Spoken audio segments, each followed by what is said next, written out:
Bonjour et bienvenue sur le stand du département informatique de l'IUT Lyon 1 sur le site de Bourg-en-Bresse. Je suis Jean-Philippe Farrugia, chef de département, et cette présentation a pour but de vous renseigner sur la formation du BUT informatique mis en place à partir de la rentrée 2021 au département. Elle dure une dizaine de minutes et pour plus d'informations, n'hésitez pas à contacter les intervenants présents sur le chat ou à rentrer en contact avec nous par mail ou par téléphone. Alors les IUT, ce sont des établissements universitaires spécialisés dans l'enseignement technologique. En France, il y en a 113, comme vous pouvez le voir sur cette carte, et chaque IUT est divisé en départements qui proposent des spécialités. Dans la région, il y a 11 IUT, et les spécialités proposées sont très nombreuses, et regroupées en grandes familles, comme par exemple l'administration, gestion, commerce, métier de la communication, chimie et biologie, mais celle qui nous concerne, celle qui nous intéresse, c'est électricité, automatique et informatique. Alors attention à ne pas les confondre, l'informatique est présente dans plusieurs spécialités mais à des degrés divers. Donc par exemple, il y a de l'informatique dans les départements métiers du multimédia et de l'internet, ainsi qu'en génie électrique, informatique industrielle ou encore en réseau et télécommunications. Mais ici, vous êtes au département informatique, c'est le département dans lequel l'informatique constitue le cœur de l'enseignement et c'est par défaut celui où on en fait le plus. Alors à partir de la rentrée 2021, le diplôme qui est préparé dans notre département, il s'appelle le BUT informatique. BUT, B-U-T, pour Bachelor universitaire de technologie. C'est un diplôme de niveau licence qui est préparé en 3 ans, avec un fort accent mis sur la mise en situation technologique et professionnelle. Le BUT se prépare aussi bien à l'insertion sur le marché de l'emploi qu'à une poursuite d'études en Bac+5. De plus, il sera ponctuellement possible d'intégrer le BUT à tous les niveaux, en première, deuxième ou troisième année, par le biais de passerelles qui seront progressivement mises en place. Est-ce que vous devez venir en but informatique? Si vous aimez programmer, si vous voulez apprendre à programmer, si vous avez l'esprit logique, que vous voulez obtenir un diplôme reconnu, qui vous assure une formation professionnalisante tout en vous permettant éventuellement de poursuivre vos études, alors oui, le but est fait pour vous. Alors, le but informatique enseigné à Bourg-en-Bresse proposera 2 parcours différents. Le premier parcours, il a pour but de former aux métiers liés à la conception d'applications. Donc il mène par exemple au métier de développeur pour le mobile, pour le web, pour les applications professionnelles ou encore pour les jeux vidéo. Mais plus largement, il peut aussi mener à la conception de protocoles de test pour ces mêmes applications ou encore à l'informatique scientifique pour travailler dans des centres de recherche publics ou privés. Et enfin, ce parcours, il peut aussi répondre à une exigence DevOps qui inclut le cycle complet de vie du logiciel développé, depuis sa conception jusqu'à son exploitation et son maintien dans un système d'information. Le second parcours, il est nommé intégration et management de projet, et comme son nom l'indique, il mène à la gestion de projets informatiques et au conseil au sens large, avec par exemple les métiers d'intégrateur de logiciels, de gestionnaire de parc d'applications ou encore d'assistant chef de projet. En rentrant en BUT, l'étudiant devra choisir, en fin de semestre 4, entre ces 2 parcours, lequel il souhaite suivre. Ce qu'il faut comprendre, c'est que ces 2 parcours sont complémentaires. Le premier est plus technique, plus orienté vers le développement spécialisé, alors que le deuxième demande plus de qualité humaine et de gestion. Mais ils sont tous les 2 très porteurs en termes d'emploi. Qu'est-ce qu'on fait concrètement en but? De l'informatique, bien sûr, mais pas seulement. Les matières sont partagées en 2 groupes. Le cœur de métier informatique, avec tous les fondamentaux, comme algorithmique, programmation objet en C++ en Java, technologie web, technologie mobile, système et réseau. Il y a aussi de la conception, de l'analyse de données, des bases de données, du génie logiciel. Mais en but, il y a aussi des matières plus générales, de l'économie par exemple, car il est important de comprendre l'écosystème dans lequel on évolue en entreprise. Il y a aussi des mathématiques, qui sont indispensables pour acquérir l'esprit logique nécessaire pour les sciences de l'information en général.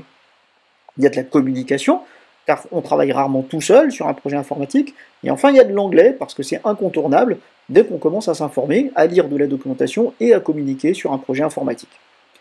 Il y a aussi un module qui s'appelle Projet personnel et professionnel, dans lequel nous aidons l'étudiant à se construire professionnellement et à trouver sa voie.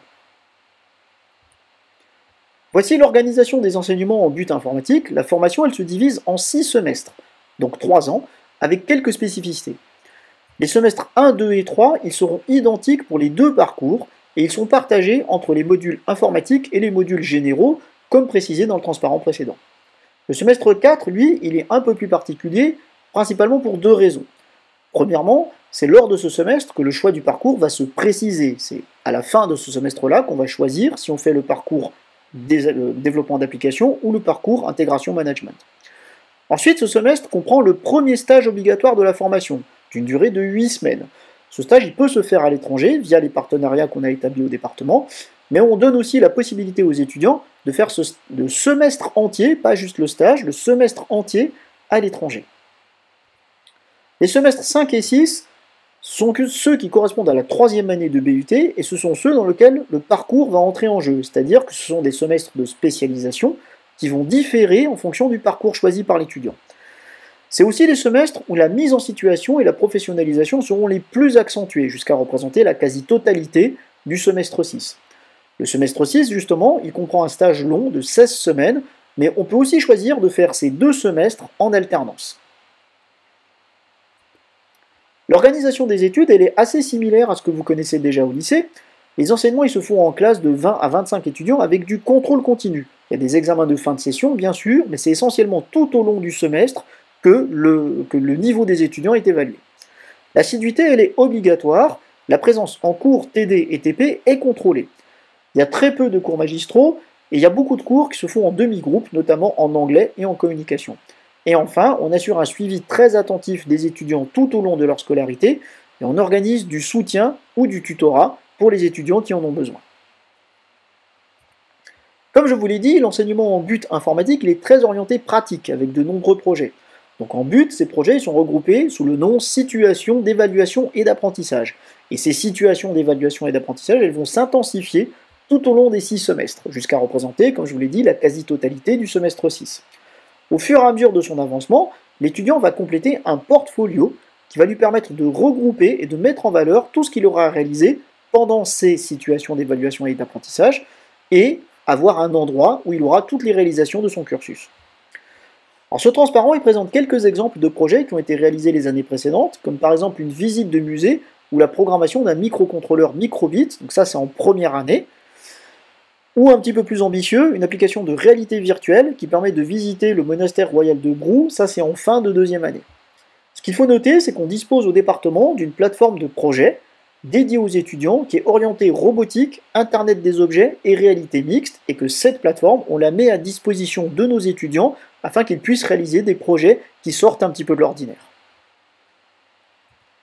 Quelques mots sur les stages. Ils ont pour but de tester les possibilités d'adaptation, de se confronter à un environnement professionnel, et ils donnent également l'occasion de mettre en pratique les connaissances acquises à l'IUT. Alors comme précisé plus tôt, il y a 2 stages, d'une durée respective de 10 et 16 semaines, et le deuxième stage peut éventuellement être remplacé par une alternance en troisième année. Donc il ne faut pas attendre le dernier moment pour chercher un stage, particulièrement le premier, car très souvent ce premier stage représente une opportunité d'embauche en alternance. Quelques statistiques sur nos stages en 2019. Donc en 2019, il y a eu 57 stages au département, 16 dans l'Ain, 16 dans le Rhône, 5 dans des régions autres qu'Auvergne-Rhône-Alpes, 10 dans d'autres régions de France, et enfin 10 à l'étranger. En 2020, on n'a pas vraiment de statistiques représentatives, car il y a eu beaucoup moins de stages en 2020 pour des raisons sanitaires que vous imaginez bien. Voici quelques chiffres pour vous montrer que le département de Bourg-en-Bresse est très ouvert sur l'international. Nous avons régulièrement des stages et des semestres à l'étranger, au Royaume-Uni, au Danemark, au Vietnam ou au Canada. Et on a également établi de nombreux partenariats avec des établissements étrangers. Nos locaux ils sont situés à Bourg-en-Bresse, à environ 1 heure de Lyon, et comme je vous l'ai dit, notre situation est un petit peu privilégiée, parce qu'en plus du matériel dont je vous ai parlé, qui est mis à disposition des étudiants pour leurs projets, la formation elle s'effectue dans des locaux qui sont spacieux et très bien équipés, dont le matériel est renouvelé régulièrement. La vie étudiante elle est très bien organisée, et enfin le coût de la vie sur Bourg-en-Bresse il est très raisonnable, notamment à ce qu'on peut comparer par rapport à des grandes villes. Alors comment est-ce qu'on fait pour rentrer à l'IUT? Donc c'est comme pour toutes les formations post-bac, c'est sur Parcoursup que s'effectue la candidature. Alors attention, il y a 2 buts informatiques à l'Université Lyon 1, il y en a un à Villeurbanne et un à Bourg-en-Bresse. Et pour maximiser vos chances, on vous recommande de faire un dossier de candidature par site. Un pour Villeurbanne, un pour Bourg-en-Bresse. Ce qu'il faut savoir aussi, c'est que les 2 BUT de informatique de Bourg-en-Bresse et Villeurbanne ne proposeront pas exactement les mêmes parcours. Par exemple, le parcours intégration et management de projet ne sera disponible qu'à Bourg-en-Bresse, alors qu'il y a des parcours par exemple orientés base de données qui ne seront disponibles qu'à Villeurbanne. La sélection elle est effectuée par un jury d'enseignants Et on recherche principalement des profils équilibrés, aussi bien en bac technologique qu'en bac généraux. On prend les deux avec un dossier équilibré, et surtout ce qui est important, c'est qu'il ne faut pas négliger la lettre de motivation. C'est elle qui va vous indiquer ce qui vous plaît en informatique et pourquoi vous souhaitez nous rejoindre. Cette lettre, il faut l'écrire avec vos mots, et il ne faut pas chercher à copier un modèle. Des statistiques sur la provenance de nos étudiants en 2020, la majorité, 51%, viennent de l'Ain, 13,8% du Rhône, 16,6% de la région Auvergne-Rhône-Alpes et 18,01% d'autres régions. L'année dernière, nous avons donc accepté 72 étudiants avec 45 bacs généraux et 27 bacs technologiques. Alors il y a moins de bacs technologiques que de bacs généraux, mais c'est principalement et aussi surtout parce qu'on n'a pas autant de candidatures. Alors, nous n'avons pas encore les statistiques de réussite au but, puisque le diplôme n'a pas encore commencé, mais voici quelques statistiques sur la réussite en DUT en 2017. Donc le DUT, c'est le prédécesseur du BUT. Donc 95% des entrants ont été diplômés, donc 91% en 2 ans et 4% en 3 ans. Donc 4% de redoublants seulement. Et donc on a seulement 5% d'abandon et de réorientation, et généralement ces abandons, c'est en première année. Alors, une fois diplômé du but informatique, il y a de multiples possibilités qui s'offrent à vous. Bien entendu, il y a l'insertion professionnelle qui est possible, puisque le but, c'est en premier lieu une formation professionnalisante. Mais ça ne veut pas dire qu'on ne pourra pas poursuivre ses études, par exemple en école d'ingénieur, en master professionnel, en alternance, pourquoi pas, ou encore avec un diplôme à l'étranger comme un bachelor. Ce qu'il faut savoir, c'est que le but correspond à une normalisation européenne en termes de crédit ECTS, et donc ça permet de faire jouer un équivalent à une licence professionnelle de niveau Bac+3. D'une manière globale, des passerelles vers d'autres formations seront mises en place tout au long du but informatique. J'ai terminé ma présentation, merci de l'avoir écouté. N'hésitez pas à vous servir en documentation, à poser vos questions aux intervenants qui sont présents. Et enfin, nous sommes à votre disposition et nous espérons vous revoir en vrai dans nos locaux prochainement. Merci pour votre écoute, à bientôt.